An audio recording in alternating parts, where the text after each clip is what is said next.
The Sign of the Broken Sword by G.K. Chesterton, narrated by Sam Kusi. The 1,000 arms of the forest were grey, and its 1,000,000 fingers silver. In a sky of dark green, blue like slate, the stars were bleak and brilliant like splintered ice. All that thickly wooded and sparsely tenanted countryside was stiff with a bitter and brittle frost. The black hollows between the trunks of the trees looked like bottomless, black caverns of that Scandinavian hell, a hell of incalculable cold. Even the square stone tower of the church looked northern to the point of heathenry, as if it were some barbaric tower among the sea rocks of Iceland. It was a queer night for anyone to explore a churchyard, but on the other hand, perhaps it was worth exploring. It rose abruptly out of the ashen wastes of forest, in a sort of hump or shoulder of green turf that looked grey in the starlight. Most of the graves were on a slant, and the path leading up to the church was as steep as a staircase. On the top of the hill, in one flat and prominent place, was the monument for which the place was famous. It contrasted strangely with the featureless graves all round, for it was the work of one of the greatest sculptors of modern Europe, and yet his fame was at once forgotten in the fame of the man whose image he had made. It showed, by touches of the small silver pencil of starlight, the massive metal figure of a soldier recumbent, the strong hand sealed in an everlasting worship, the great head pillowed upon a gun. The venerable face was bearded, or rather whiskered, in the old, heavy Colonel Newcombe fashion. The uniform, though suggested with the few strokes of simplicity, was that of modern war. By his right side lay a sword, of which the tip was broken off. On the left side lay a Bible. On glowing summer afternoons, wagonettes came full of Americans and cultured suburbans to see the sepulchre, but even then they felt the vast forestland with its one dumpy dome of churchyard, and church as a place oddly dumb and neglected. In this freezing darkness of midwinter, one would think he might be left alone with the stars. Nevertheless, in the stillness of those stiff woods, a wooden gate creaked, and 2 dim figures, dressed in black, climbed up the little path of the tomb.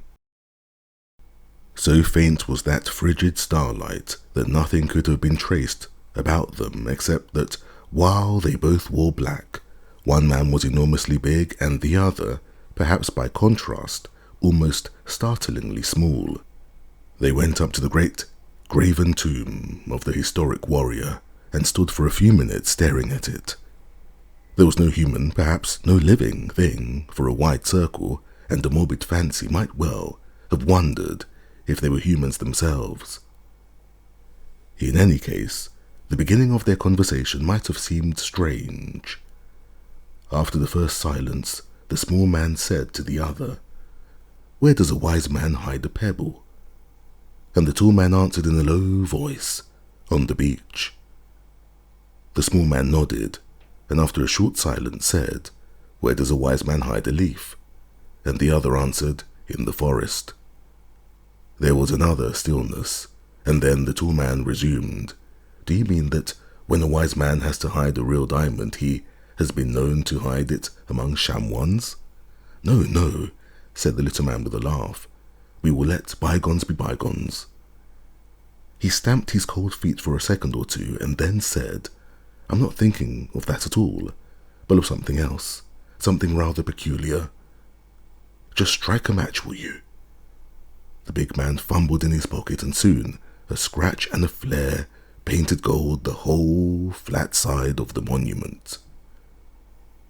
On it was cut in black letters the well-known words which so many Americans had reverently read: "Sacred to the memory of General Sir Arthur St. Clare, hero and martyr, who always vanquished his enemies and always spared them, and was treacherously slain by them at last. May God, in whom he trusted, both reward and revenge him. The match burnt the big man's fingers, blackened and dropped. He was about to strike another, but his small companion stopped him. "That's all right, Flambeau, old man. I saw what I wanted. Or rather, I didn't see what I didn't want. And now we must walk 1.5 miles along the road to the next inn, and I will try to tell you all about it. For heaven knows a man should have a fire and ale when he dares tell such a story." They descended the precipitous path, they relatched the rusty gate, and set off at a stamping, ringing walk down the frozen forest road. They had gone a full 1/4 mile before the smaller man spoke again. He said, "Yes, the wise man hides a pebble on the beach, but what does he do if there is no beach? Do you know anything of that great St. Clare trouble?" "I know nothing about English generals, Father Brown," answered the large man, laughing, "though a little about English policemen. I only know that you have dragged me a precious long dance to all the shrines of this fellow, whoever he is. One would think he got buried in 6 different places. I've seen a memorial to General St. Clare in Westminster Abbey. I've seen a ramping equestrian statue of General St. Clare on the embankment. I've seen a medallion of St. Clare in the street he was born in, and another in the street he lived in, and now you drag me after dark to his coffin in the village churchyard. I am beginning to be a bit tired of his magnificent personality, especially as I don't in the least know who he was. What are you hunting for in all these crypts and effigies?" "I'm only looking for one word," said Father Brown, "a word that isn't there." "Well," asked Flambeau, "are you going to tell me anything about it?" "I must divide it into 2 parts, remarked the priest. "First, there is what everybody knows, and then there is what I know. Now, what everybody knows is short and plain enough. It is also entirely wrong." "Right you are," said the big man called Flambeau cheerfully. "Let's begin at the wrong end. Let's begin with what everybody knows, which isn't true. If not wholly untrue, it is at least very inadequate," continued Brown. "For, in point of fact, all that the public knows amounts precisely to this. The public knows that Arthur St. Clare was a great and successful English general.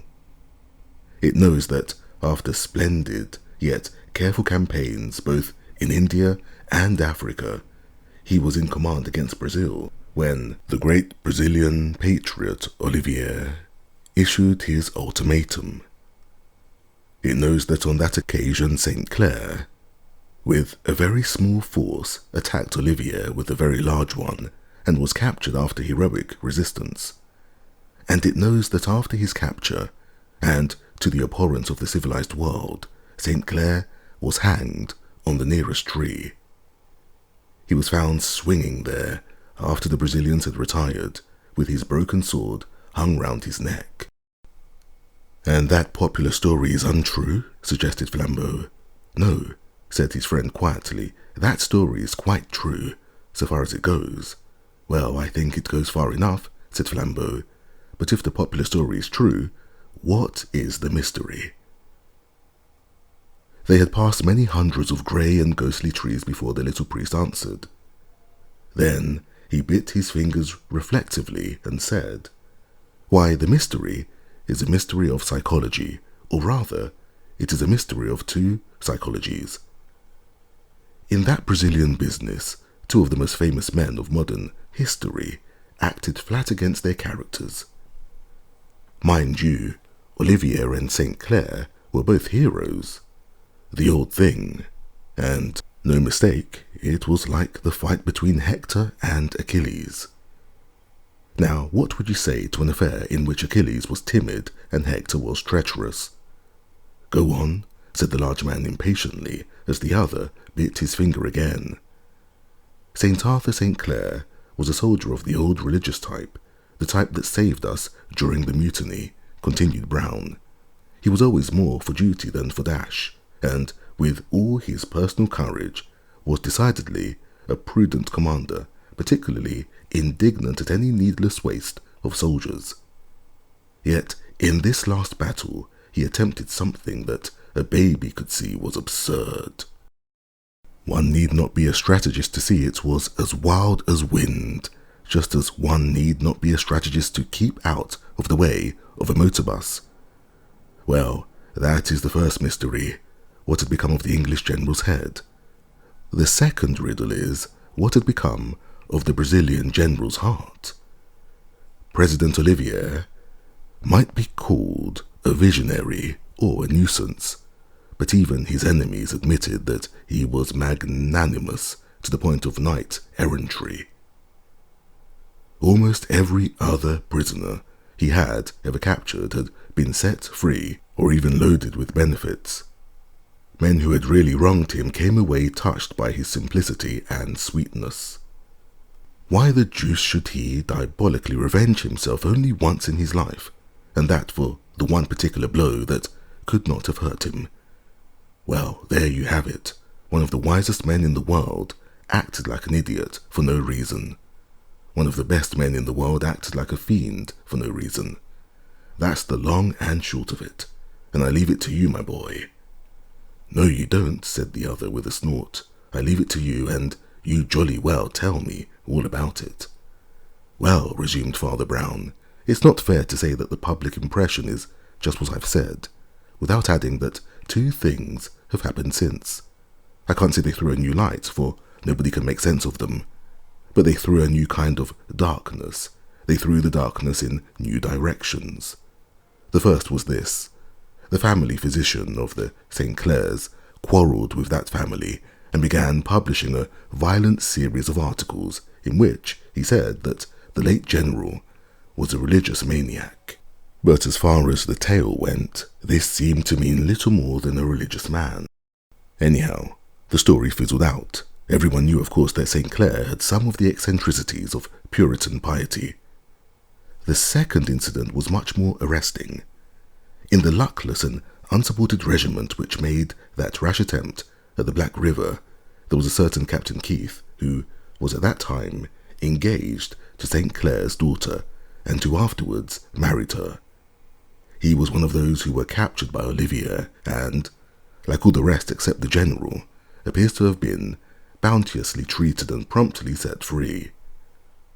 Some 20 years afterwards, this man, then Lieutenant Colonel Keith, published a sort of autobiography called A British Officer in Burma and Brazil.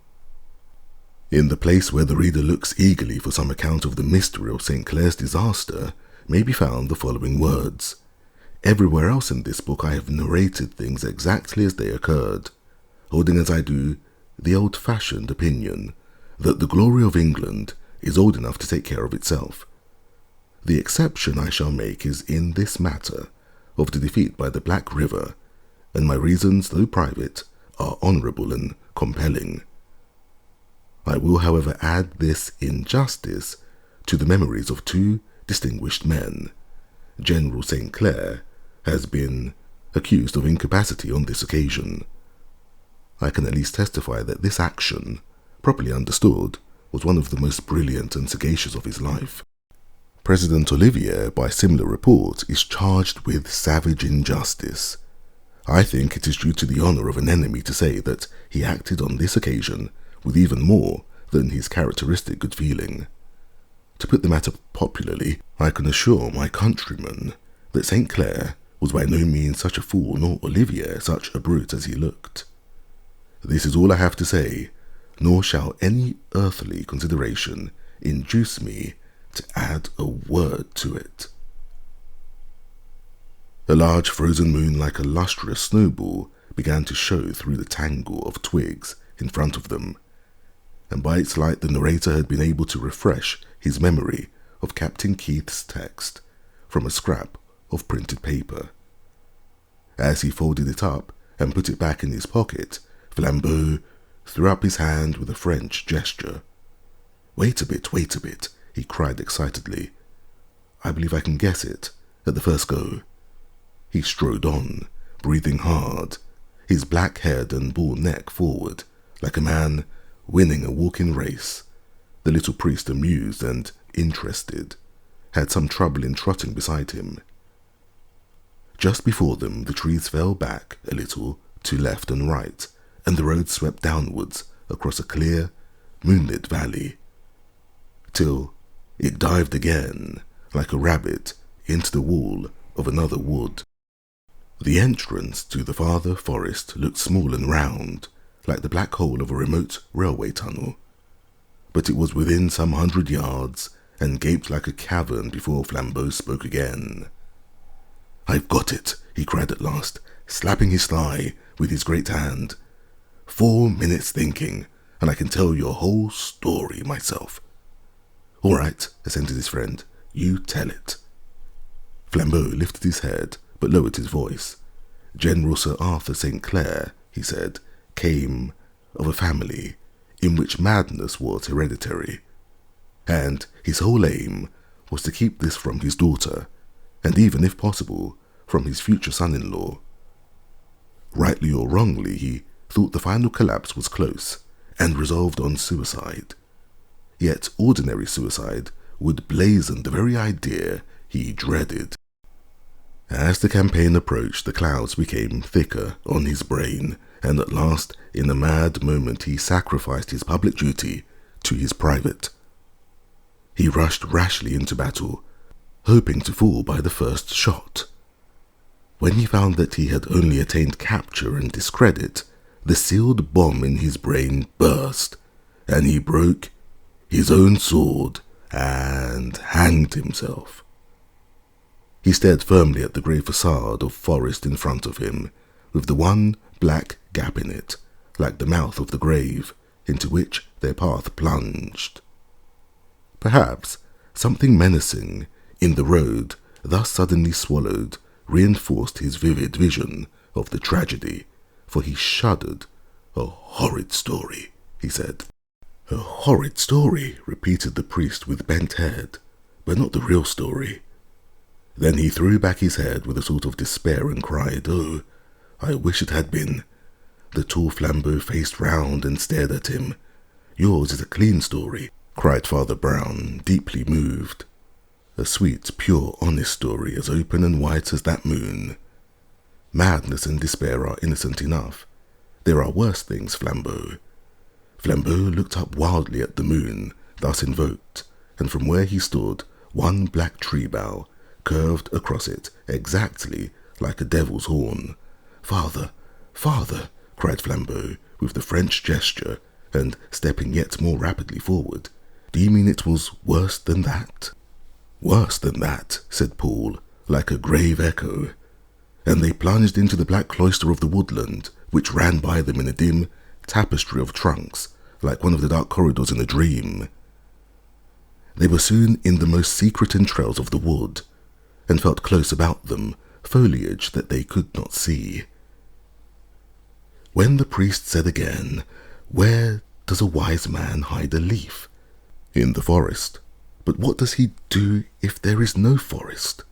Well, well, cried Flambeau irritably. What does he do? He grows a forest to hide it in, said the priest in an obscure voice. A fearful sin. Look here, cried his friend impatiently, for the dark wood and the dark saying got a little on his nerves. Will you tell me this story or not? What other evidence is there to go on? There are 3 more bits of evidence, said the other, that I have dug up in holes and corners, and I will give them in logical rather than chronological order. First of all, of course, our authority for the issue and event of the battle is in Olivier's own dispatches, which are lucid enough. He was entrenched with 2 or 3 regiments on the heights that swept down to the Black River, on the other side of which was lower and more marshy ground. Beyond this again was gently rising country, on which was the first English outpost, supported by others which lay, however, considerably in its rear. The British forces, as a whole, were greatly superior in numbers, but this particular regiment was just far enough from its base to make Olivier consider the project of crossing the river to cut it off. By sunset, however, he had decided to retain his own position, which was a specially strong one. At daybreak next morning he was thunderstruck to see that this stray handful of English, entirely unsupported from their rear, had flung themselves across the river, half by a bridge to the right and the other half by a ford higher up, and were massed upon the marshy bank below him. That they should attempt an attack with such numbers against such a position was incredible enough, but Olivier noticed something yet more extraordinary. For instead of attempting to seize more solid ground, this mad regiment, having put the river in its rear by one wild charge, did nothing more, but stuck there in the mire like flies in treacle. Needless to say, the Brazilians blew great gaps in them with artillery, which they could only return with spirited but lessening rifle fire.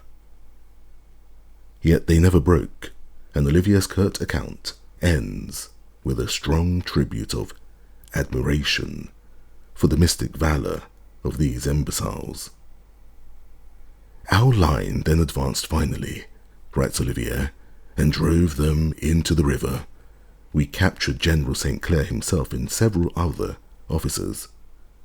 The colonel and the major had both fallen in the battle. I cannot resist saying that few finer sights can have been seen in history than the last stand of this extraordinary regiment, wounded officers picking up the rifles of dead soldiers, and the general himself facing us on horseback, bareheaded and with a broken sword. On what happened to the general afterwards, Olivier is as silent as Captain Keith. Well, grunted Flambeau, get on to the next bit of evidence. The next evidence, said Father Brown, took some time to find, but it will not take long to tell. I found at last in an almshouse down in the Lincolnshire fens an old soldier who not only was wounded at the Black River, but had actually knelt beside the colonel in the regiment when he died. This latter was a certain Colonel Clancy, a big bull of an Irishman, and it would seem that he died almost as much of rage as of bullets. He, at any rate, was not responsible for that ridiculous raid. It must have been imposed on him by the general. His last edifying words, according to my informant, were these: "And there goes the damned old donkey with the end of his sword knocked off. I wish it was his head."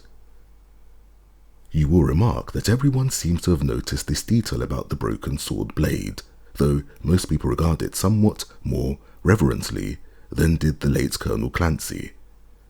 And now for the third fragment. Their path through the woodland began to go upward, and the speaker paused a little for breath before he went on. Then he continued in the same businesslike tone. Only a month or two ago, a certain Brazilian official died in England, having quarrelled with Olivier and left his country. He was a well-known figure both here and on the continent. A Spaniard named Espado. I knew him myself, a yellow-faced old dandy with a hooked nose. For various private reasons I had permission to see the documents he had left. He was a Catholic, of course, and I had been with him towards the end. There was nothing of his that lit up any corner of the Black St. Clare business, except 5 or 6 common exercise books filled with the diary of some English soldier. I can only suppose that it was found by the Brazilians on one of those that fell. Anyhow, it stopped abruptly the night before the battle, but the account of that last day in the poor fellow's life was certainly worth reading. I have it on me, but it's too dark to read it here, and I will give you a resume. The first part of that entry is full of jokes, evidently flung about among the men, about somebody called the Vulture. It does not seem as if this person, whoever he was one of themselves, nor even an Englishman, neither is he exactly spoken of as one of the enemy. It sounds rather as if he were some local go-between and non-combatant, perhaps a guide or a journalist. He has been closeted with old Colonel Clancy, but is more often seen talking to the Major. Indeed, the Major is somewhat prominent in the soldier's narrative, a lean, dark-haired man, apparently of the name of Murray, a North of Ireland man and a Puritan. There are continual jests about the contrast between this Ulsterman's austerity and the conviviality of Colonel Clancy. There is also some joke about the vulture wearing bright coloured clothes. But all these levities are scattered by what may well be called the note of a bugle. Behind the English camp and almost parallel to the river ran one of the few great roads of that district.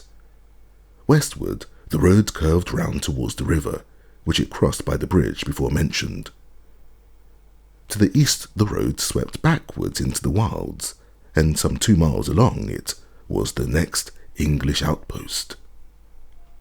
From this direction there came along the road, that evening, a glitter and clatter of light cavalry in which even the simple diarist could recognize with astonishment the general with his staff. He rode the great white horse which we have seen so often in illustrated papers and academy pictures, and you may be sure that the salute they gave him was not merely ceremonial. He, at least, wasted no time on ceremony, but springing from the saddle immediately, mixed with a group of officers and fell into emphatic, though confidential speech. What struck our friend the diarist most was his special disposition to discuss matters with Major Murray. But indeed, such a selection, so long as it was not marked, was in no way unnatural. The two men were made for sympathy. They were men who read their Bibles. They were both the old evangelical type of officer. However this may be, it was certain that when the general mounted again, he was still talking earnestly to Murray, and that as he walked his horse slowly down the road towards the river, the tall Ulsterman still walked by his bridle rein in earnest debate. The soldiers watched the two until they vanished behind a clump of trees where the road turned towards the river. The colonel had gone back to his tent, and the men to their pickets. The man with the diary lingered for another 4 minutes and saw a marvellous sight. The great white horse, which had marched slowly down the road, as it had marched in so many processions, flew back, galloping up the road towards them, as if it were mad to win a race. At first they thought it had run away with the man on its back, but they soon saw that the general, a fine rider, was himself urging it to full speed. Horse and man swept up to them like a whirlwind, and then, reining up the reeling charger, the general turned on them, a face like flame, and called for the colonel like the trumpet that wakes the dead. I conceive that all the earthquake events of that catastrophe tumbled on top of each other, rather like lumber, in the minds of men, such as our friend with the diary. With the dazed excitement of a dream, they found themselves falling, literally falling, into their ranks, and learned that an attack was to be led at once across the river.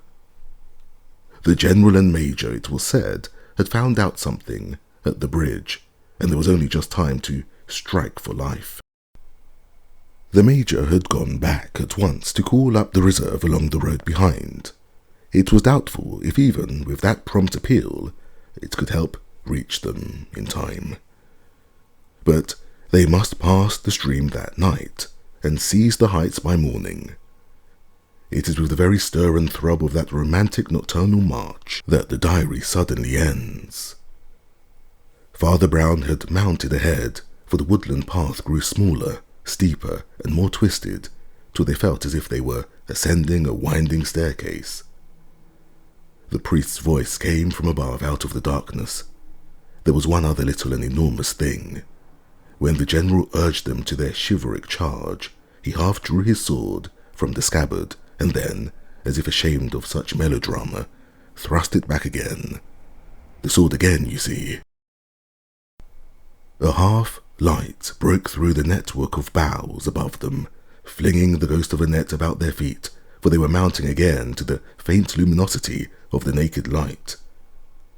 Flambeau felt truth all around him as an atmosphere, but not as an idea. He answered with bewildered brain, "Well, what's the matter with the sword? Officers generally have swords, don't they?" "They are not often mentioned in modern war," said the other dispassionately, "but in this affair one falls over the blessed sword everywhere." "Well, what is there in that?" growled Flambeau. It was a tuppence-coloured sort of incident. The old man's blade breaking in his last battle. Anyone might bet the papers would get hold of it, as they have. On all these tombs and things it's shown broken at the point. I hope you haven't dragged me through this polar expedition merely because 2 men with an eye for a picture saw St. Clare's broken sword. "No," cried Father Brown with a sharp voice like a pistol shot. "But who saw his unbroken sword?" "What do you mean?" cried the other, and stood still under the stars. They had come abruptly out of the grey gates of the wood. "I say, who saw his unbroken sword?" repeated Father Brown, obstinately. "Not the writer of the diary, anyhow." The general sheathed it in time. Flambeau looked about him in the moonlight as a man struck blind might look in the sun, and his friend went on, for the first time with eagerness. "Flambeau," he cried, "I cannot prove it, even after hunting through the tombs. But I am sure of it. Let me add just one more tiny fact that tips the whole thing over. The colonel, by a strange chance, was one of the first struck by a bullet. He was struck long before the troops came to close quarters. But he saw St. Clare's sword broken. Why was it broken? How was it broken? My friend, it was broken before the battle." "Oh," said his friend, with a sort of forlorn jocularity, "and pray, where is the other piece?" "I can tell you," said the priest promptly. "In the northeast corner of the cemetery of the Protestant cathedral at Belfast." "Indeed?" inquired the other. "Have you looked for it?" "I couldn't," replied Brown, with frank regret. "There's a great marble monument on top of it, a monument to the heroic Major Murray, who fell fighting gloriously at the famous battle of the Black River." Flambeau seemed suddenly galvanized into existence. "You mean," he cried hoarsely, "that General St. Clare hated Murray and murdered him on the field of battle because—" "You are still full of good and pure thoughts," said the other. "It was worse than that." "Well," said the large man, "my stock of evil imagination is used up."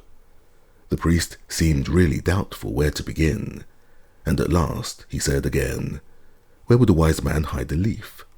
"In the forest." The other did not answer. If there were no forest, he would make a forest, and if he wished to hide the dead leaf, he would make a dead forest. There was still no reply, and the priest added still more mildly and quietly, "And if a man had to hide a dead body, he would make a field of dead bodies to hide it in." Flambeau began to stamp forward with an intolerance of delay in time or space, but Father Brown went on as if he were continuing the last sentence. "Sir Arthur St. Clare, as I have already said, was a man who read his Bible. That was what the matter was with him. When will people understand that it is useless for a man to read his Bible unless he is also reading everybody else's Bible? A printer reads a Bible for misprints. A Mormon reads his Bible and finds polygamy. A Christian Scientist reads his and finds we have no arms and legs. St. Clare was an old Anglo-Indian Protestant soldier. Now, just think what that might mean, and for heaven's sake, don't cant about it. It might mean a man physically formidable living under a tropic sun in an Oriental society and soaking himself without sense or guidance in an Oriental book. Of course, he read the Old Testament rather than the New. Of course, he found in the Old Testament anything that he wanted. Lust, tyranny, treason. Oh, I dare say he was honest, as you call it, but what is the good of a man being honest in his worship of dishonesty? In each of the hot and secret countries to which the man went, he kept a harem, he tortured witnesses, he amassed shameful gold, but certainly he would have said with steady eyes that he did it to the glory of the Lord. My own theology is sufficiently expressed by asking which Lord. Anyhow, there is this about such evil that it opens door after door in hell, and always into smaller and smaller chambers. This is the real case against crime, that a man does not become wilder and wilder, but only meaner and meaner.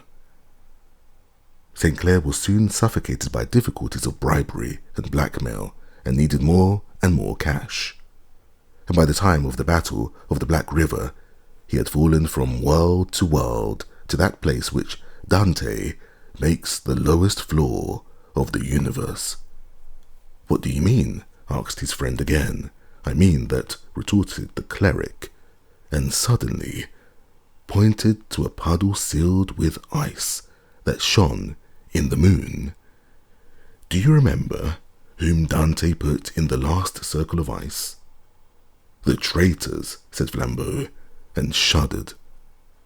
As he looked round at the inhuman landscape of trees, with taunting and almost obscene outlines, he could almost fancy he was Dante, and the priest with the rivulet of a voice was indeed a Virgil, leading him through a land of eternal sins. The voice went on. Olivier, as you know, was quixotic, and would not permit a secret service and spies.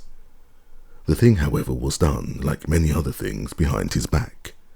It was managed by my old friend Espado. He was the bright-clad fop, whose hook nose got him called the Vulture. Posing as a sort of philanthropist at the front, he felt his way through the English army, and at last got his fingers on its one corrupt man, please God, and that man at the top. St. Clare was in foul need of money, and mountains of it. The discredited family doctor was threatening those extraordinary exposures that afterwards began and were broken off. Tales of monstrous and prehistoric things in Park Lane, things done by an English evangelist that smelt like human sacrifice and hordes of slaves. Money was wanted too, for his daughter's dowry, for to him the fame of wealth was as sweet as wealth itself. He snapped the last thread, whispered the word to Brazil, and wealth poured in from the enemies of England. But another man had talked to Espado the Vulture as well as he. Somehow, the dark, grim young major from Ulster had guessed the hideous truth, and when they walked slowly together down that road towards the bridge, Murray was telling the general that he must resign instantly or be court-martialed and shot. The general temporized with him till they came to the fringe of tropic trees by the bridge, and there by the singing river and the sunlit palms, the general drew his sabre and plunged it through the body of the major. The wintry road curved over a ridge in cutting frost, with cruel black shapes of bush and thicket, but Flambeau fancied that he saw beyond it faintly the edge of an aureole that was not starlight and moonlight, but some fire such as is made by men.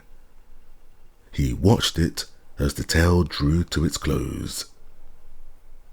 St. Clare was a hellhound, but he was a hound of breed.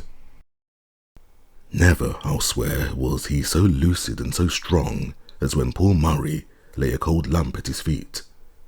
Never in all his triumphs as Captain Keith, and truly was the great man so great as he was in the last world-despised defeat. He looked coolly at his weapon to wipe off the blood. He saw the point he had planted between his victim's shoulders and had broken off in the body. He saw quite calmly, as through a club window pane all that must follow. He saw that men must find the unaccountable corpse, must extract the unaccountable sword point, must notice the unaccountable broken sword, or absence of sword. He had killed but not silenced, but his imperious intellect rose against the facer. There was one way yet. He could make the corpse less unaccountable. He could create a hill of corpses to cover this one. In 20 minutes, 800 English soldiers were marching down to their death. The warmer glow behind the black winter wood grew richer and brighter, and Flambeau strode on to reach it. Father Brown also quickened his stride, but he seemed merely absorbed in his tale.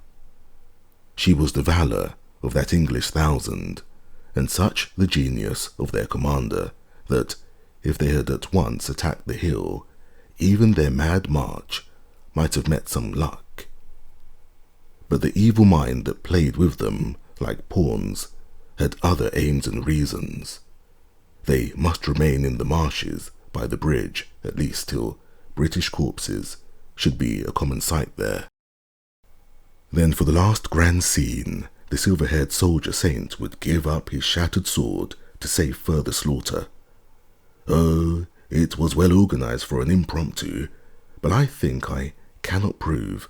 I think that it was while they stuck there in the bloody mire that someone doubted and someone guessed.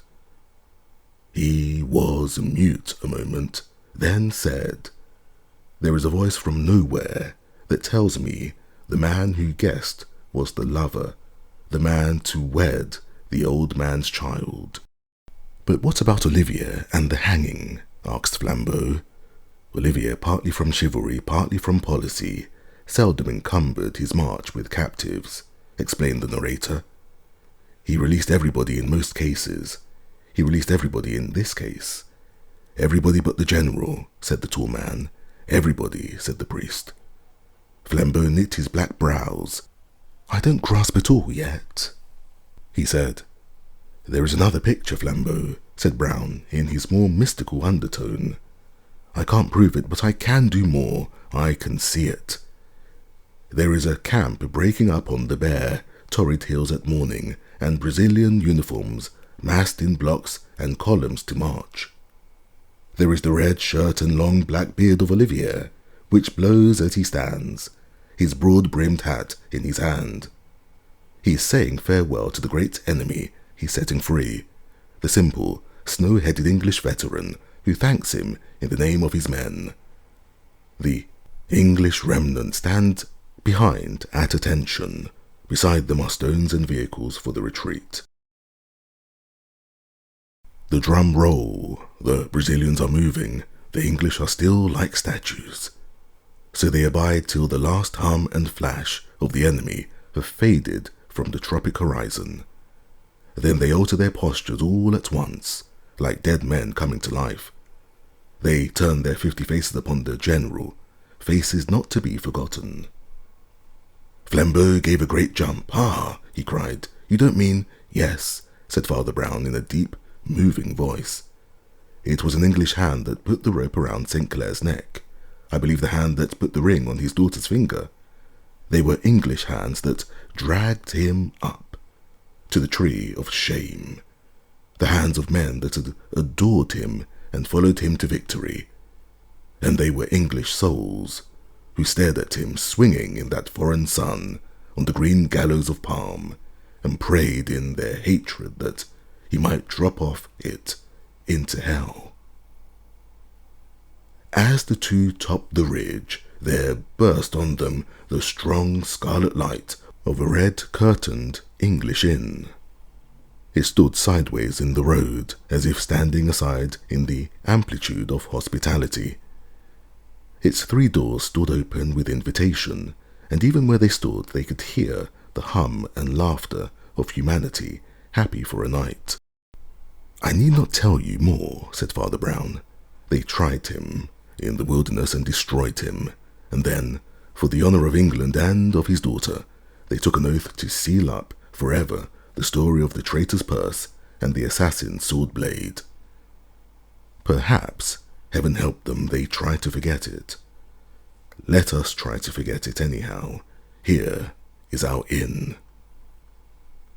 With all my heart, said Flambeau, and was just striding into the bright, noisy bar when he stepped back and almost fell on the road. Look there, in the devil's name, he cried, and pointed rigidly at the square wooden sign that overhung the road. It showed dimly the crude shape of a sabre hilt and a shortened blade, and was inscribed in false, archaic lettering, the sign of the broken sword. Were you not prepared? Asked Father Brown gently. He is the god of this country. Half the inns and parks and streets are named after him, and his story. I thought we had done with the leper, cried Flambeau, and spat on the road. You will never have done with him in England, said the priest, looking down. While brass is strong and stone abides, his marble statues will erect the souls of proud, innocent boys for centuries. His village tomb will smell of loyalty as of lilies. Millions who never knew him shall love him like a father. This man whom the last few that knew him dealt with like dung. He shall be a saint, and the truth shall never be told of him, because I have made up my mind at last. There is so much good and evil in breaking secrets that I put my conduct to a test. All these newspapers will perish. The anti-Brazil boom is already over. Olivier is already honoured everywhere. But I told myself that if anywhere, by name, in metal or marble, that will endure like the pyramids, Colonel Clancy or Captain Keith or President Olivier, or any innocent man was wrongly blamed, then I would speak. If it were only that St. Clare was wrongly praised, I would be silent, and I will. They plunged into the Red Curtain Tavern, which was not only cosy, but even luxurious inside. On a table stood a silver model of the tomb of St. Clare, the silver head bowed, the silver sword broken. On the walls were coloured photographs of the same scene, and of the system of wagonettes that took tourists to see it. They sat down on the comfortable padded benches. "Come, it's cold," cried Father Brown. "Let us have some wine or beer or brandy," said Flambeau.